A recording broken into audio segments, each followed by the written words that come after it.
It's one of the biggest manufacturers of insulation and cladding in Britain, and its products were used on Grenfell Tower. But tonight, this programme can reveal that a company in the Kingspan Group is now playing a key role in the independent government tests ordered in the wake of the fire. The company has been sourcing some of the materials for testing, as well as designing and supervising important aspects of the process. Kingspan says it's just trying to help, but it's all raised concerns about a conflict of interest. Our science editor, Tom Clark, reports. Fire meets fuel. And the Grenfell Tower blaze, the worst structural fire in a century that killed at least 80 people, was fueled by plastic. In these pictures, you can see it pouring out molten and alight from this cladding panel. That falls away to reveal the plastic foam insulation board burning on the building behind. Are hundreds of cladded buildings in Britain safe? The government has commissioned a series of tests designed to answer that question. They'll include some of the materials used on Grenfell Tower. But tonight, Channel 4 News can reveal that a subsidiary of a company whose insulation product was used on Grenfell Tower has been given a key role in those independent tests commissioned by government. A fact that raises serious questions about the impartiality of those tests, but also the relationship between cladding manufacturers, fire certification bodies, and the regulations that are supposed to keep us safe. How and why the fire caused such catastrophic loss of life is the subject of a criminal investigation and independent inquiry, but the role of cladding is undisputed. That's why the government's tests are so crucial. As soon as results are available, we will share them first with the local authorities and the housing associations who have confirmed that their properties are clad in the same combination of materials that are used in that test. We will also, of course, inform the local fire and rescue service. Here, a partially burned piece of insulation falls from the tower. An estimate by fire experts in Germany suggests that each square metre of cladding on Grenfell Tower contained combustible material equivalent to 5 litres of petrol. A full-scale replica of a tiny part of the building helps explain how.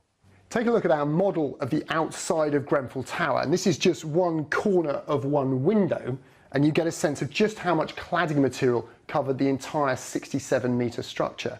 On the outside is this layer of rain screen cladding made of plastic and aluminium we now know is combustible. Beneath that, a thick layer of insulation. This stuff is made by a company called Celotex, and it covered much of the tower.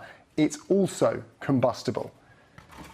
But our investigations have revealed that there was a second type of insulation on Grenfell Tower, made by a completely different company called Kingspan and made of a completely different material. The testing to ensure there is never another Grenfell fire is being run by the building's research establishment. The building research station at Watford, near London, is approaching the problem with all the high endeavour it demands. The former government lab has been testing construction materials for nearly a century. Now privatised, manufacturers pay BRE for tests. For cladded high-rise buildings, this is the required test, BS 8414, where an entire cladding system is set on fire. And it's this test the government is doing.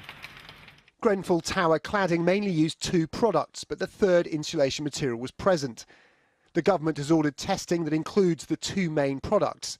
The BRE has been employed to run the tests. The BRE has employed contractor Booth Murray to design and supervise cladding systems for testing. But Booth Murray is owned by Kingspan. And that third product on Grenfell, it's the one made by Kingspan, and it's not being included in the tests. Insulation made by Celotex and Kingspan have both passed these rigorous tests before. They wouldn't be certified otherwise. But given they're combustible, the materials used around them are crucial. Fire scientist Richard Hull has done research funded by manufacturers of both combustible and non-combustible insulation. If you have an industry who have a vested interest in passing, being so closely involved with the tests, to me, you can't describe them as objective. Tonight, Kingspan told us they were asked to help by the head of the expert panel in charge of testing, but played no role in determining the scope of the tests. They say that less than 5% of insulation on Grenfell Tower was Kingspan, and they say they didn't source all the insulation products being tested themselves. They added they have no objection to their own type of insulation being included in the tests. In a statement, they told us, Kingspan's only interest in this matter has been to provide assistance as requested in order to help swiftly progress the expert panel's understanding of fire safety issues following the Grenfell tragedy. A spokesperson for the Department of Communities and Local Government said, all of the action to date on testing has been taken on the advice of independent experts. We have, through the BRE, taken steps to get this large-scale testing underway as quickly as possible and will be making the results public. For the insulation, we are using one product that meets the limited combustibility criteria and one that doesn't. The current testing programme aside, Channel 4 News has learned BRE was the testing lab that certified both Celotex and Kingspan's insulation as fire safe, work they receive a fee to carry out. I think there is an inevitable conflict of interest.